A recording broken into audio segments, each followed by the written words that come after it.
Hello, Optical here, and today I'm going to be showing you through every single blueprint location in Superliminal. There's 15 in total, spread across most of the levels. I'll give you some tips on the easiest way to get them as well. So, the first one, you will need this block of cheese, and there is a gap.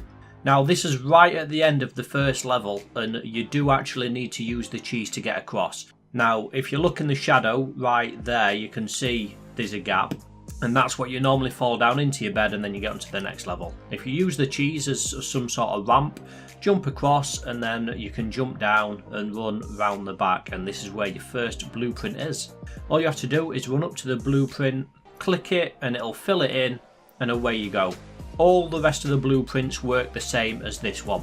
So the next one then, and this is where you normally build up to the podium at the top if you want to collect the Easter eggs. We're not doing that today, we've done that before, so instead we're going to run around the side here, and there's a blueprint that's pinned to the side of the wall. Same again, click on it, it'll fill it in, and then that's that one collected. On the same level, in the moon room, I like to call it the moon room, all you have to do is collect the moon, and on there is a number of ingredients that you can use to get out of the window. You never used to be able to get out of this window, but now you can, and there's a few little bits and bobs up there. All you have to do is make the cheese huge, treat it like a ramp, jump out, and there is a hidden blueprint up here if you just run back on yourself, and then that's this one done.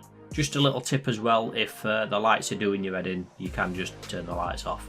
I'd just like to say at this stage, at the start of every level, if you walk out of the bedroom and then look right, you can actually see the blueprints you've collected through the little barrier. So we've only collected 3 so far, as you can see. So let's get straight back into it again. The next one, and if you remember this blocky room, where you can move the blocks up, down, left and right. It's like a sort of mini puzzle kind of thing. Well, there's actually a ventilation shaft that you can pull across, which you can see up there right now. So once you pull it across, there is actually a blueprint on there. Now, you don't actually have to get up there. It is possible to get up there. There's a few things you can pick up and use and make bigger, but all you have to do is just jump, keep spamming it, and you will fill it in like I've done right there. There's not really any reason to actually get up there.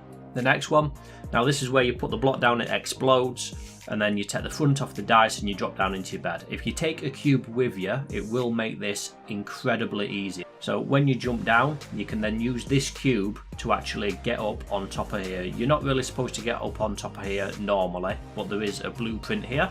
So same again, click it, fills it in, and then that's that, done. The next one, by far my least favourite map in the whole game, but if you run into the IKEA room, or IDEA, sorry, activate the generator, you will see these ramps holding up the piece of wood. These have been here since the game first got released. Run up there and it's a really easy way to get on top. You can already see the blueprint on the floor.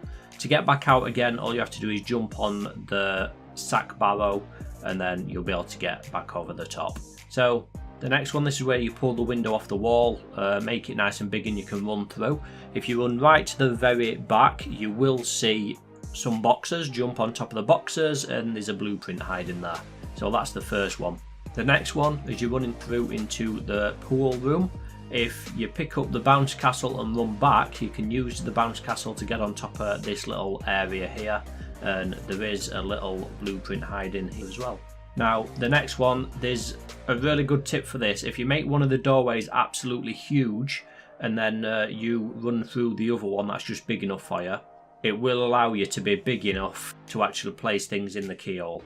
You are going to need both portals for this. So make one portal absolutely huge and then drop it out of the other side. And then if you use the second portal, make it just big enough to run through, it will make you a normal size in that room. It's very important, I'll show you why right now. As you're running through and your normal size, you can find the blueprint that's hiding on top of the clock machine. Normally, if you run through and drop down onto the chessboard really small, there's no way you can get on top of there, so you do have to use the portals to manipulate your size slightly. So the next one then, and I like to call this the pool room as well. I know it's got a million different names, but there is actually a blueprint on top of the scaffolding. The easiest way I've found to get it is make the dice huge and try and get it so it wedges in between the edge and the scaffolding, just like that. I actually did it first time this time. It's not very often you're lucky enough to get that. You can jump up. Again, there's not a real necessity to jump up. It is possible just to jump and keep clicking and spamming, but it's there.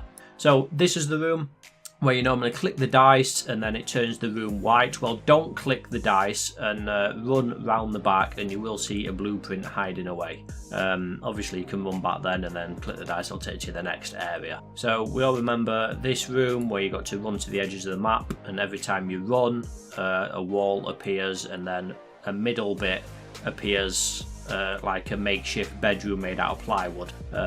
There's actually a blueprint on top of that.